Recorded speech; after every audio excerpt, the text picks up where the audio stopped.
tardes. Hoy estamos aquí para hacer unas pequeñas observaciones y reflexiones sobre el Código Civil nuevo Código Civil que entra en vigencia en agosto, fundamentalmente en las cuestiones de derecho internacional privado. En primer lugar, tenemos que hacer una manifestación positiva. Yo creo que la codificación del derecho internacional privado en un Código Civil nos ha dejado un saldo muy positivo, no solamente para la enseñanza y aprendizaje del derecho internacional privado, sino también para todos los operadores jurídicos, jueces, abogados, que utilicen esta herramienta. En primer lugar, lo que quería comentar es la parte general del derecho internacional privado, las disposiciones generales del derecho internacional privado. Sabemos que en el Código de Vélez había disposiciones generales muy dispersas y que casi toda la construcción de la parte general del derecho internacional privado tuvo una importante carga doctrinaria y jurisprudencial que fue desarrollando a través de prácticamente más de medio siglo y que, bueno, esta enseñanza se comenzó a impartir en todas las universidades y fundamentalmente lo que nosotros veíamos y criticábamos a través de los años de enseñanza de esta materia es que la parte general de nuestra disciplina era una herramienta sujeta al manipuleo, fundamentalmente al manipuleo porque estaba construida a partir de teorías que se orientan hacia un sector o hacia otro sector, y la verdad que esta positivización de disposiciones generales a nosotros nos va a ayudar mucho a reducir este margen de maniobra. Además está decir que todos los problemas que aparecen en la parte general del derecho internacional privado, cargados de teorías, no repercutían en el estudiantado, en los operadores jurídicos, en los jueces, de manera positiva. Veían esto como una suerte de problemas lógicos, incomprensibles, y muchas veces costaba la resolución de los casos prácticos del derecho internacional privado. Yo creo que el Código Civil ha traído claridad en la parte general, y bueno, pese a que tenemos algunas observaciones, algunas reglas que se formularon, creo que es altamente positiva la parte general. En primer lugar, lo que el Código Civil determina son las fuentes del derecho internacional privado y el orden jerárquico de fuentes. Sabemos que el derecho internacional privado es un instrumento para resolver casos de privatistas multinacionales. Por eso, la primera regla de este sistema, el 2594, nos habla, ¿no es cierto?, de situaciones jurídicas vinculadas a otros ordenamientos jurídicos, y a partir de allí establece la jerarquía de fuentes, los tratados internacionales y la fuente interna, como, digamos, como instrumento para darle solución a los casos.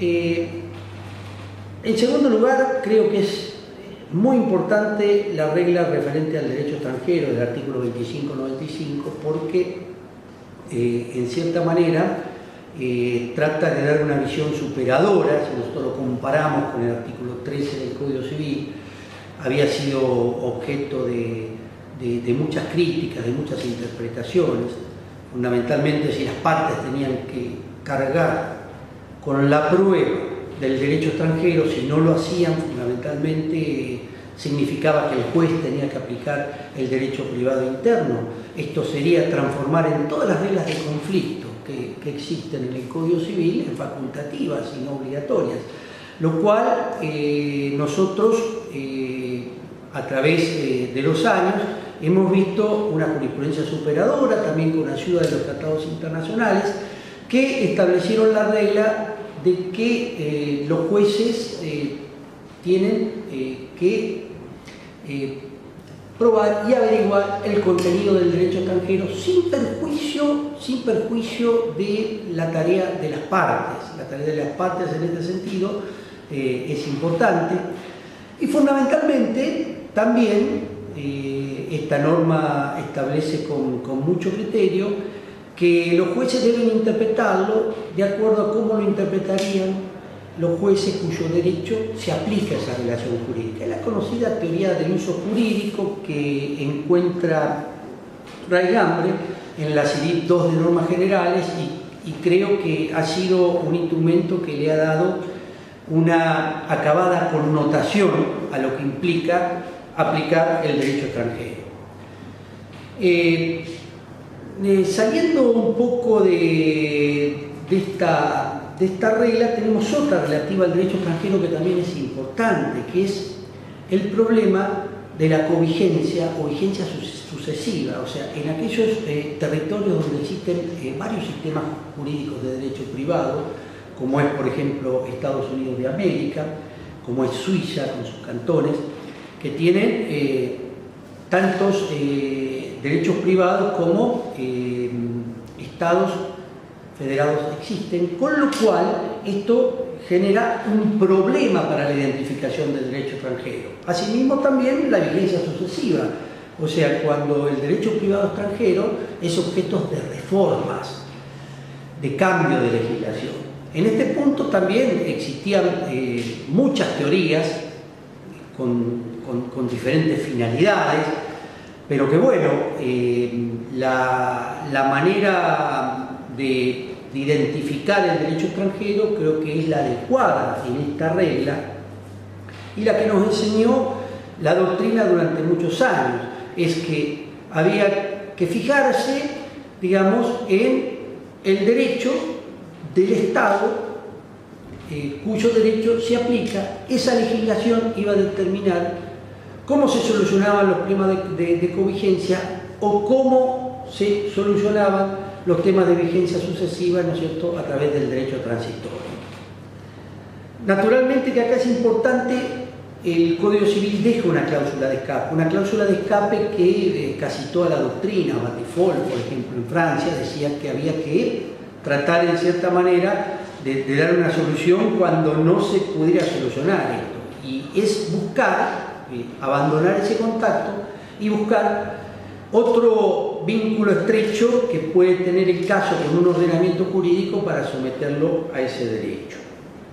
Tenemos otro problema también que se vincula con el derecho aplicable, que es cuando varios sistemas jurídicos son llamados a regir diferentes aspectos de una relación jurídica, o, digamos, varios sistemas jurídicos se aplican a varias relaciones jurídicas necesarias para solucionar el caso de un privatista multinacional. En este caso, el Código, con mucho criterio, recurre a la necesidad de adaptación, de adaptar los derechos aplicables, respetando las finalidades de cada una de las reglas del derecho privado que concurren a solucionar esta cuestión. Aquí, digamos, el proyecto no trae a colación la equidad. Hubiera sido bueno, ¿no es cierto?, que siguiendo el camino de la CIDIP hubiera establecido también en una segunda cláusula que para resolver estas dificultades de la aplicación simultánea tiene que tenerse en cuenta la equidad, o sea, la adaptación concreta y justa de todos los derechos a ese caso planteado. Tenemos también el reenvío, el artículo 2596 regula el reenvío. Esto es importante porque esto tiene que ver también con un problema de cantidad de derecho extranjero, fundamentalmente de ver si del derecho extranjero tenemos que aplicar solamente el derecho privado extranjero o aplicar aún más las reglas del derecho internacional privado extranjero. Casi toda la doctrina argentina, en este sentido, ha sido partidaria de que hay que aplicar no solamente el derecho privado extranjero, sino también el derecho internacional privado extranjero.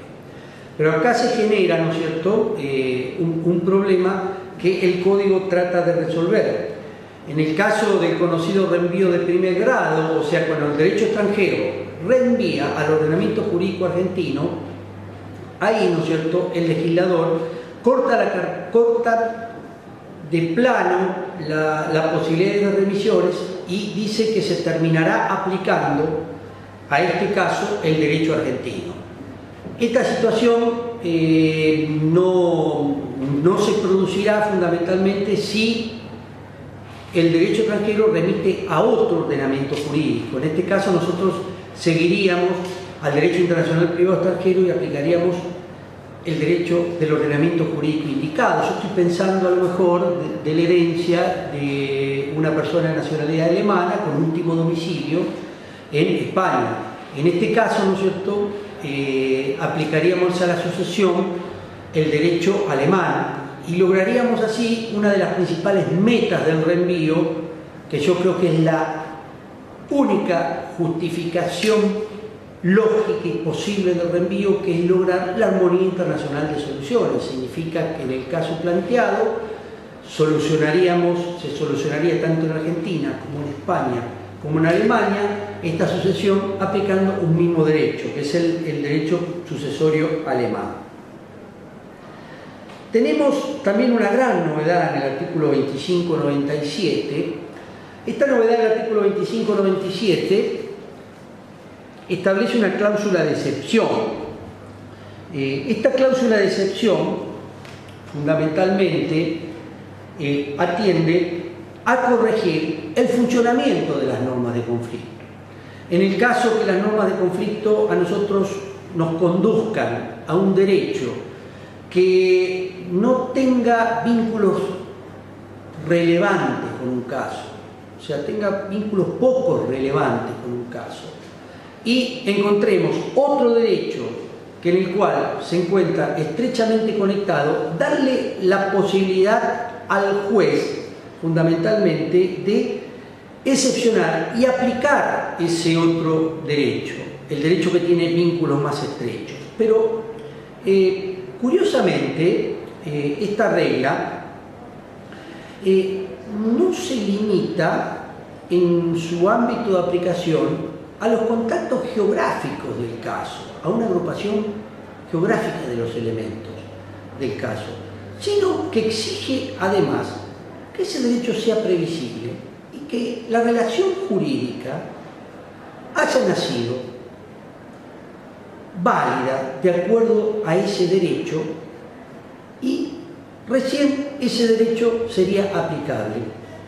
Establece, en cierta manera, encapsula, diría yo, la teoría de los derechos adquiridos que recepta Ciric II de normas generales, que la recepta de una manera muy generalista, diciendo que se reconocerán en otros estados aquellas relaciones o situaciones jurídicas que nazcan válidamente de acuerdo al derecho de un estado o de los estados que tienen conexión y que pueden ser reconocidas en otros estados, en cierta manera reconociendo los derechos adquiridos y tratando, ¿no es cierto?, de, con este reconocimiento, favorecer a lo mejor principios fundamentales. Estas reglas de los derechos adquiridos, los viejos internacionalistas españoles, como Aguilar Navarro, por ejemplo, decían que es importante recurrir a esta teoría porque se comienza a humanizar el derecho internacional privado, lo cual no es menor. Pero yo diría, ¿por qué encapsular la teoría de los derechos adquiridos en esta cláusula de excepción? Yo creo que es instaurar demasiados requisitos para el funcionamiento. Y como se trata de una cláusula de excepción, que como una excepción va a ser siempre de interpretación estricta, podemos llegar a correr peligro de que no tenga un buen funcionamiento esta regla. Yo creo que esta regla fundamentalmente va a ser agua para abastecer, a lo mejor, uno de los problemas más complicados que existen en las conexiones simples del derecho internacional privado, que es la materia de los hechos ilícitos. Ya vamos a examinar este tema, pero creo que la cláusula de excepción tiene que ser una cláusula que debería funcionar adecuadamente en los hechos ilícitos.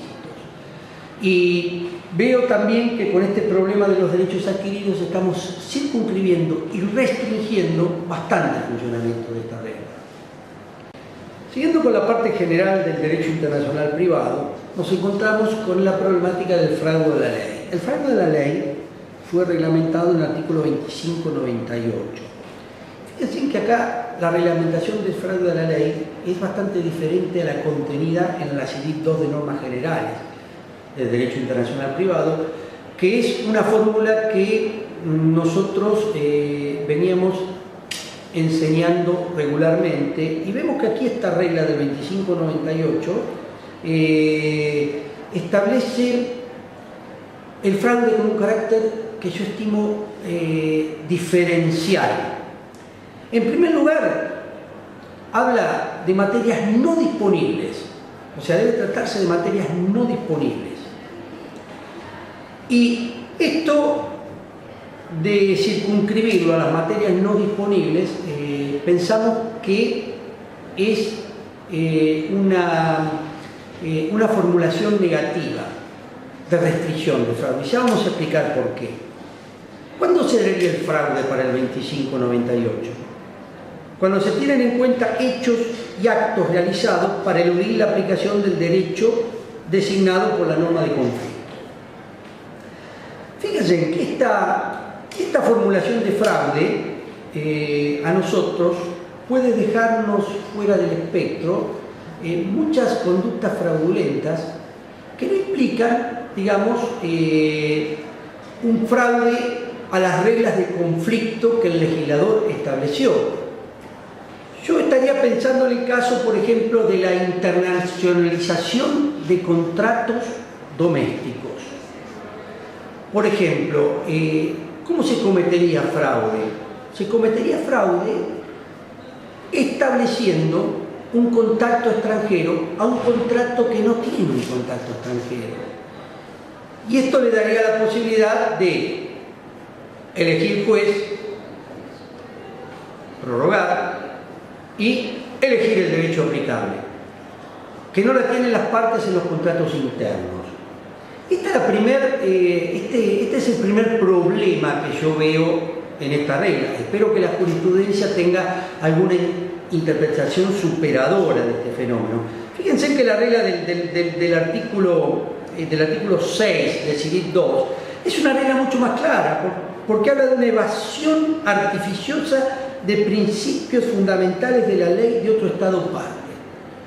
Solo basta que haya una evasión artificiosa de esa ley, a través de la creación de puntos de conexión ficticios, para tratar de evadir esa ley. Yo creo que por la regla del artículo 6 de CIDIP estaría protegida esta internacionalización de contratos domésticos. Pero bueno, esto va a depender de cómo la jurisprudencia, en cierta manera, le dé alcance a este artículo. Tenemos también el 2599, que habla de normas internacionalmente imperativas. Las normas internacionalmente imperativas son normas de policía, también tienen una larga trayectoria en el derecho internacional privado. Hoy ya nadie discute que la norma de policía debe aplicarse a los casos de privatistas multinacionales. Lo que sí nosotros sostenemos que las normas de policía deben ser precisas y determinadas en su construcción, fundamentalmente porque a lo que tienden es a desplazar las otras reglas de derecho internacional privado que tratan de regular el caso, ya sea las normas de conflictos generales o las soluciones especiales previstas en las normas materiales que utilizan el método de creación. Fundamentalmente, estas normas de policía son la máxima expresión del orden público y que todavía la formulación de esta regla a nosotros nos deja algún tipo de resabio, en el sentido de que por más que tengamos que aplicar las normas de policía del foro obligatoriamente, nosotros tenemos que hacer un análisis de los intereses, de los objetivos que persiguen las reglas de conflicto del foro para ser más permeables, porque la norma de policía a nosotros nos puede, digamos, encerrar en un unilateralismo. Y yo siempre pienso, por ejemplo, en que la norma de policía societaria, de derecho societario, que manda a aplicar el derecho argentino a la responsabilidad de los administradores, esa responsabilidad misma de los administradores es mucho más benigna que la responsabilidad que existe para los administradores en nuestro país vecino, Brasil, por ejemplo. Entonces, si nosotros queremos el objetivo de protección, yo creo que con las normas de policía debemos ver el objetivo y tratar de ser permeables para concederle un efecto aditivo, como decía el maestro Golmis, a las normas de policías extranjeras que protejan en mejor manera o hagan alcanzar en mejor manera el objetivo de esas reglas. Hecha esta pequeña aclaración, creo que el reconocimiento de las normas de policía del derecho aplicable con las reglas de conflicto es, en cierta manera, digamos, un importante avance. Nadie lo discute, a que si tenemos que aplicar derecho extranjero, tenemos que aplicar también las reglas de policía del derecho extranjero. Y fundamentalmente, en tercer lugar, esta regla del 2599 reconoce la norma de policía de terceros estados. Pero fíjense que la formulación habla cuando legítimos intereses reclamen la aplicación de esta regla y establece una facultad judicial. Dice, los jueces pueden dar efectos a las normas de policía extranjeras, pueden darse efectos a las normas internacionalmente imperativas de terceros estados. Naturalmente tienen que presentar vínculos más estrechos y más preponderantes con el caso. O sea, los vínculos tienen que ser estrechos. El ámbito de aplicación espacial está bien que los vínculos sean estrechos y preponderantes del caso con aquel país que justifique la aplicación, pero esta posibilidad, esta facultad de pueden, a nosotros ya nos está llamando poderosamente la atención, que a lo mejor los jueces se nieguen a dar efectos a esta regla. Yo creo que esto va a depender, como muchas facultades que aparecieron a lo largo de la legislación argentina durante todas las épocas, sean interpretadas en algún sentido de que los jueces deben aplicar las reglas de policía extranjeras cuando se vean afectados intereses legítimos de partes, de personas en terceros estados. Y por último, tenemos con las reglas generales el reconocimiento del orden público principista. Esto hace que el derecho extranjero siempre tenga como cláusula de reserva los principios más generales en los que se asienta la legislación argentina. Aquellos principios que son cambiantes, que pueden venir del derecho internacional, del derecho constitucional, pueden venir del derecho interno, pueden venir de las cosmovisiones y las transformaciones sociales en un determinado momento dado de la historia de un país. El orden público es variable, no es pétreo, es modificable y fundamentalmente creo que todos los que vivimos en una nación muchas veces contribuimos a que los principios en los que se asienta una legislación vayan cambiando día a día.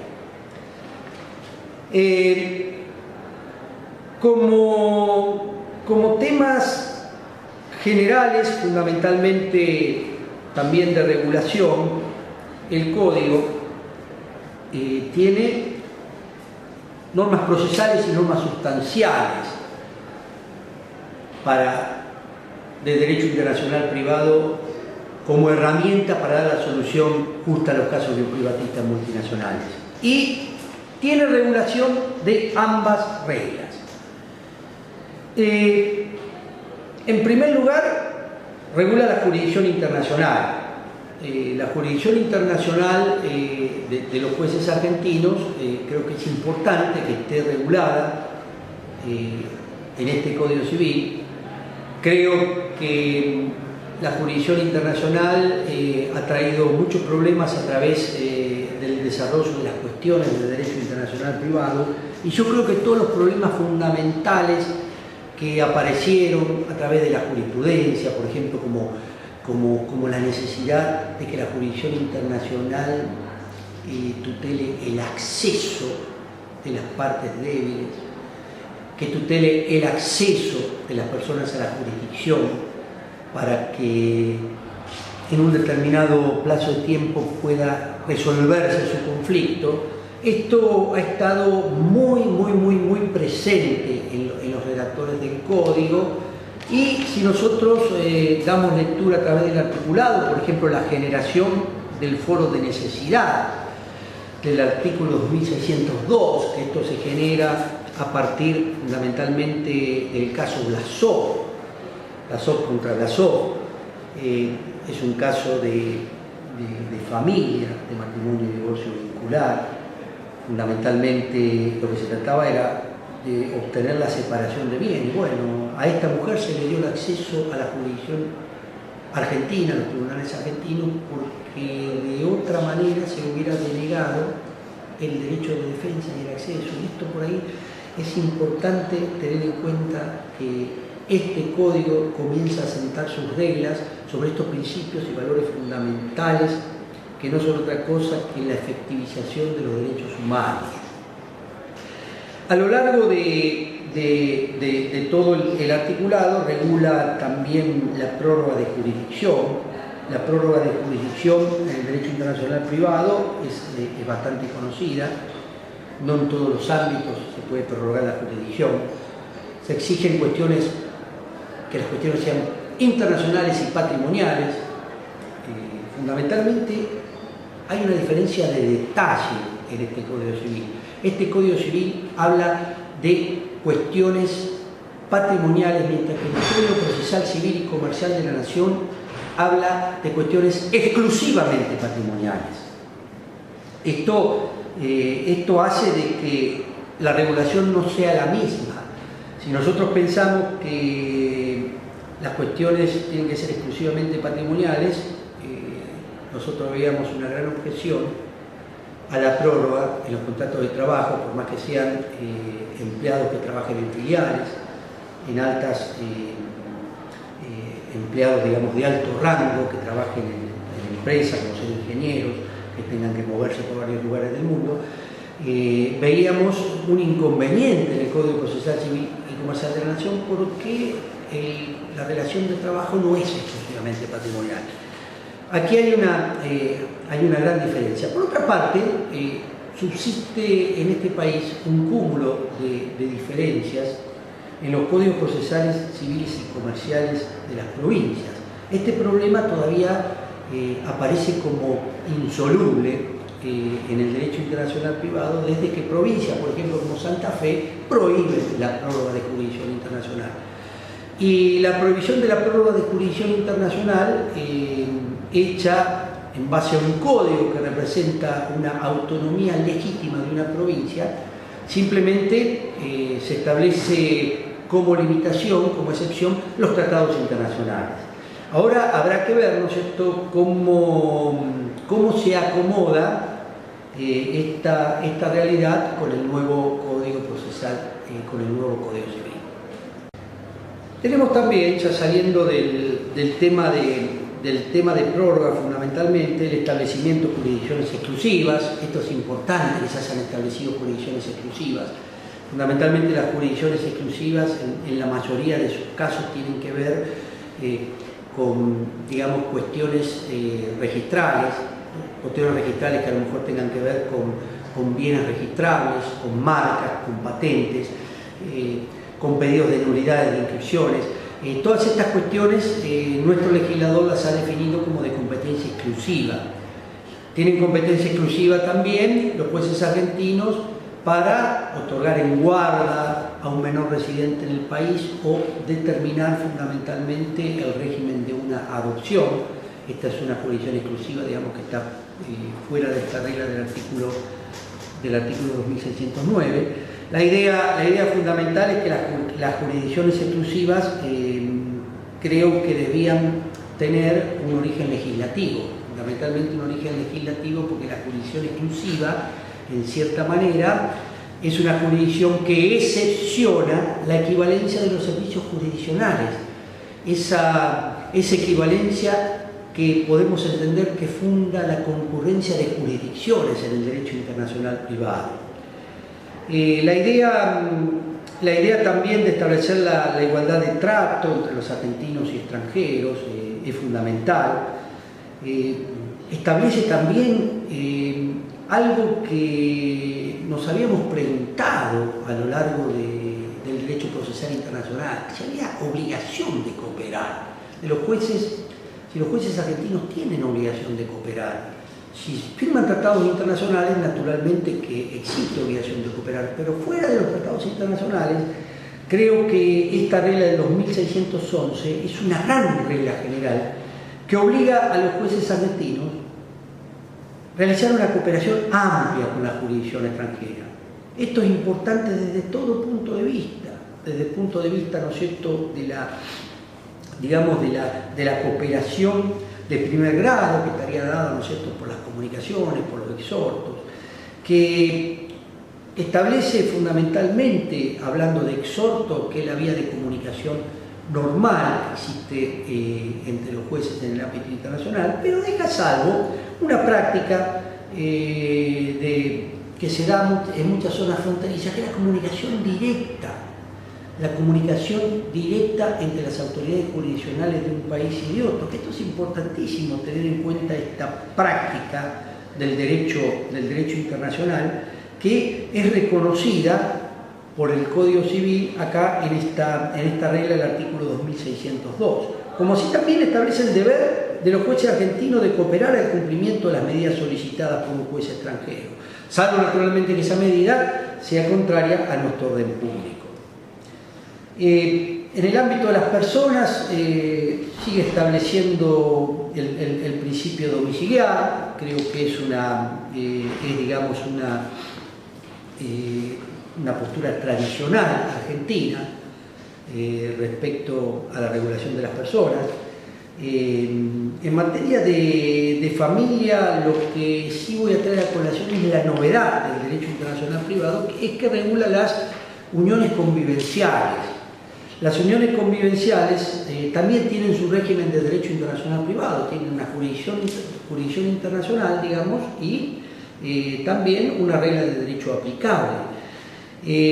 La jurisdicción internacional, ¿no es cierto?, establece fundamentalmente el juez del domicilio o residencia habitual, ¿no es cierto?, de los cónyuges, el domicilio efectivo común en lo que viven en esa unión, o si no, el domicilio, ¿no es cierto?, del demandado. La unión convivencial fundamentalmente también tiene un régimen de derecho aplicable. El régimen del derecho aplicable es aquel derecho, se rige por aquel derecho en el cual pretenden hacerse efectivos. Si en nuestro país quiere hacerse efectivo una unión convivencial, está reconocida, pero el problema es que hay países que a lo mejor no reconocen esta unión convivencial. Por eso que es tan importante la regla de la CIDIP en orden al reconocimiento de los derechos adquiridos. La unión convivencial podría ser, en cierta manera, un paradigma del reconocimiento de los derechos adquiridos. La CIDIP nos podría auxiliar en este punto. Aún así, también la regla de excepción, que hablamos un poco hace un rato. Pero bueno, creo que esto también es, en cierta manera, para destacar. Yendo, digamos, a todo el tema de menores, de adopción, de filiación, yo creo que se reconoce prácticamente en toda la línea, se da la cabida al interés superior del niño, contenido fundamentalmente en los tratados internacionales, que son derechos humanos. Esto por ahí es importante tenerlo en cuenta en la regulación, y creo que es un reconocimiento de la nueva legislación, que tenía que ver también fundamentalmente con el trabajo de nuestros tribunales, con la gran casuística de nuestros tribunales en materia de restitución internacional de menores, por ejemplo. La idea, digamos, ya yendo al derecho internacional privado, patrimonial, tenemos la regulación de los contratos y de los hechos ilícitos. Creo que en cierta manera esta regulación recibe todo lo que venía enseñando la doctrina internacional privatista en la mayor parte de los casos. O sea, ¿qué significa esto? Se establece una norma de jurisdicción muy amplia que permite a los jueces, permite demandar ante los jueces del domicilio o residencia habitual del demandado, y si existen varios demandados ante esos jueces, ante los jueces de cualquier lugar de cumplimiento, o ante los jueces donde exista una sucursal, agencia o representación permanente, ¿no es cierto?, de ese comerciante, pero naturalmente tiene que haber tenido participación en ese negocio objeto de la demanda. En cuanto al derecho aplicable, se reconoce un amplio espectro de la autonomía de la voluntad material y conflictual, que antes la teníamos que extraer de determinadas interpretaciones a partir de una interpretación sistemática de nuestro ordenamiento jurídico. Hoy se encuentra perfectamente establecido que las partes pueden elegir el derecho aplicable o pueden crear sus propias cláusulas en el contrato, desplazando normas coactivas de derecho aplicable. Esta facultad es una facultad muy fuerte y poderosa que existe para las partes, para los contratos internacionales. La idea fundamentalmente es que también pueden elegir el derecho comercial internacional de todos aquellos organismos que institucionalizan reglas consuetudinarias del derecho internacional, como ser la UNIDROIT, como ser las cámaras de comercio internacional, donde fundamentalmente se realizan los laudos arbitrales. Es un foro natural de laudos. Cuando nosotros vemos toda esta autonomía, todo este poder que se le permite a las partes, vemos también que se sujeta a limitaciones. Las limitaciones, fundamentalmente al derecho aplicable previsto por el legislador o al derecho elegido por las partes o cualquier cláusula, son el orden público del foro, las reglas de policía del foro y las reglas de policía de terceros estados que contengan un vínculo económico estrecho con el contrato.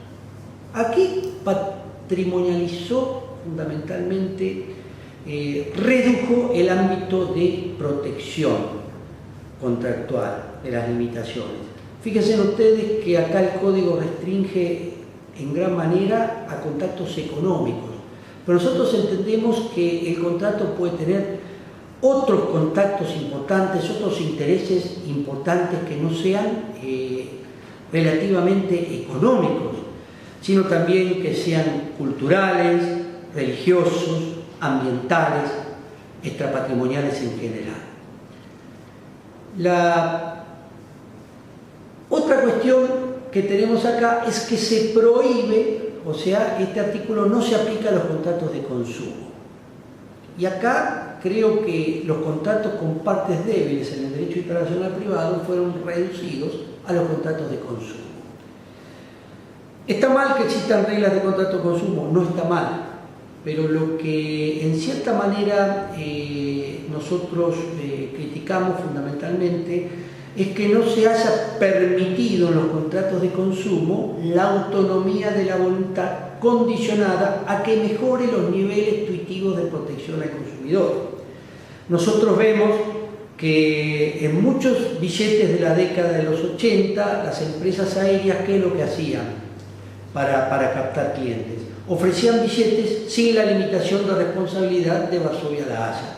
Con lo cual, esto es una mejora para los eventuales consumidores de boletos. Entonces, creo que la autonomía de la voluntad, prohibirla en los contratos de consumo, no es, en cierta manera, un buen método, sino que debería condicionarse al mejoramiento de los niveles de protección. Con lo cual yo estoy pensando a lo mejor en cláusulas que extiendan el tiempo de garantía legal o la elección de derechos que extiendan el plazo, que sean más extensos los plazos de prescripción o más extensos los plazos de garantía. Acá esto estaría, en cierta manera, podría llegar a beneficiar la postura del consumidor, y vemos que nuestra legislación cierra totalmente las puertas. Otra crítica que nosotros hacemos a los contratos de consumo es esta distinción entre consumidor activo y pasivo. ¿Qué significa esto? Que solamente los consumidores pasivos son los que tienen el ámbito de protección del artículo 2655. O sea, el 2655 somete el contrato al domicilio del consumidor. ¿Y cuáles son las reglas que establece? Tiene varios incisos con los cuales establece el carácter de pasivo del consumidor. Fundamentalmente, una de las primeras cuestiones que tenemos que decir es que esta regla copia al pie de la letra el Convenio de Roma de 1980 sobre obligaciones contractuales en la Unión Europea. ¿Es malo o bueno copiar una solución de otra legislación? Yo creo que la Unión Europea tiene suficiente derecho uniforme, derecho comunitario, que protege al consumidor en forma uniforme, eleva los niveles de protección, tiene altos niveles de protección, y creo que la distinción entre consumidor activo y pasivo en la Comunidad Europea no es lo mismo que la distinción de consumidor activo y pasivo, ¿no es cierto?, en una regla de derecho internacional privado que no solamente va a regir para la Unión Europea, sino va a regir para todos los casos que se nos presenten. Este es el primer inconveniente que veo. El segundo inconveniente que veo es que, digamos, se receptó una regla que ya está derogada. El reglamento de Roma 1, que se conoce, sobre obligaciones contractuales, deroga esta regla. Fundamentalmente la deroga, ¿por qué? Porque el inciso A, que hace referencia a la conclusión del contrato precedida de una oferta, de una publicidad o de una actividad realizada en el estado del domicilio del consumidor, y que éste haya cumplido los actos necesarios para la conclusión del contrato, yo creo que esta regla fue suprimida en la Unión Europea porque no funcionaba en los contratos electrónicos, en los contratos vía Internet. Expresamente se suprimió y se dejó solamente que haya una actividad dirigida y nada más. Porque ¿cuáles son los actos necesarios del consumidor para la celebración del contrato? Esto tiene alto grado de litigiosidad y alto grado de incertidumbre. Con lo cual en la Unión Europea se dijo que tiene que existir una actividad y tienen que existir contratos celebrados en el marco de esa actividad. Pero no dice ni dónde, ni exige que sean en el domicilio del consumidor, ni que los actos necesarios sean así. Yo creo que esta regla ya parte de una total inadecuación, que va a necesitar un giro interpretativo jurisprudencial para dar un mayor grado de protección al consumidor. Por último, ya seguramente podemos llegar a volver sobre este tema de los contratos de consumo. Tenemos la regla de la responsabilidad civil, de los hechos ilícitos. Yo creo que la regla de la responsabilidad civil tiene una regla de jurisdicción que es buena, que puede funcionar adecuadamente para abastecer una gran cantidad de supuestos de hechos ilícitos, que es, ¿no es cierto?, la competencia de los jueces del domicilio del demandado o los jueces del lugar donde se produce el daño directo o donde se produce la conducta generadora de ese daño directo, dándole, en cierta manera, la posibilidad a la víctima de elegir cualquiera de esos dos jueces.